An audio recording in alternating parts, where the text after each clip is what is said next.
Hello friends, welcome to VJ info channel. Indian வங்கி internet banking use பண்ணுற பயனாளர்களுக்கு வந்து பார்த்திங்கன்னா ஒரு முக்கிய அறிவிப்பு விட்டுருக்காங்க. அது என்னென்னா, தற்போது யூஸ் பண்ணுற இன்டர்நெட் பேங்கிங் வெப்சைட் வந்து பார்த்திங்கன்னா டிசம்பர் 31, 2025 வந்து பார்த்திங்கன்னா செயல்படாதுன்னு சொல்லியிருக்காங்க. அதுக்கு பதிலாக வந்து பார்த்திங்கன்னா இண்டுஸ்மார்ட் வெப்ன்ற வந்து பார்த்திங்கன்னா புதிய இன்டர்நெட் பேங்கிங் வெப்சைட்டுக்கு வந்து பார்த்திங்கன்னா மூவ் ஆக போகிறாங்க. அந்த வெப்சைட்டோட அட்ரஸ் வந்து பார்த்திங்கன்னா onlinebanking.indianbank.bank.in வெப்சைட்டுக்கு வந்து பார்த்திங்கன்னா மூவ் பண்ண போகிறாங்க. ஸோ இன்டர்நெட் பேங்கிங் யூஸ் பண்ணுறவங்க வந்து பார்த்திங்கன்னா டிசம்பர் 31ஆம் தேதிக்குள்ளே வந்து பார்த்திங்கன்னா இந்த புது இப்போ வெப்சைட் லிங்க்கில் வந்து பார்த்திங்கன்னா ரிஜிஸ்டர் பண்ணால் தான் வந்து பார்த்திங்கன்னா ஜனவரி 1, 2026 முதல் வந்து பார்த்திங்கன்னா நீங்கள் இன்டர்நெட் பேங்கிங் யூஸ் பண்ண போகிறோம். புது வெப்சைட்லேயும் வந்து பார்த்திங்கன்னா தற்போது இருக்கிற எல்லா ஃபீச்சர்ஸுமே வந்து பார்த்திங்கன்னா இருக்குது. இதை ரிஜிஸ்டர் பண்ணுறதுக்கு வந்து பார்த்திங்கன்னா 2 சிம்பிள் ஸ்டெப்ஸ் தான் கொடுத்துருக்காங்க.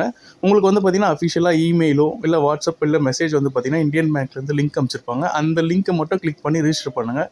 ரிஜிஸ்டர் பண்ணுறதுக்கு வந்து பார்த்திங்கன்னா 2 ஸ்டெப்ஸ் இருக்குது. ஒன்று வந்து பார்த்திங்கன்னா உங்கள் மொபைல் நம்பர் அப்படி இல்லைனா சிஐஎஃப் நம்பர் வச்சு நீங்கள் ரிஜிஸ்டர் பண்ணலாம்.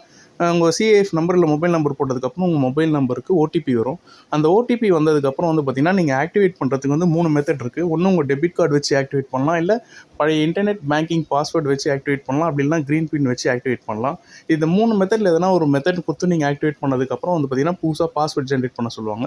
அந்த பாஸ்வேர்ட் ஜென்ரேட் பண்ணதுக்கப்புறம் வந்து பார்த்திங்கன்னா நீங்கள் லாகின் பண்ணிக்கலாம். இந்த வீடியோ பிடிச்சிருந்தால் லைக் பண்ணுங்கள், ஷேர் பண்ணுங்கள். மேலும் ரெகுலராக அப்டேட்ஸ் தெரிஞ்சுக்க நம்ம சேனலை சப்ஸ்கிரைப் பண்ணி பெல் ஐக்கான் ப்ரெஸ் பண்ணுங்கள். தேங்க்யூ.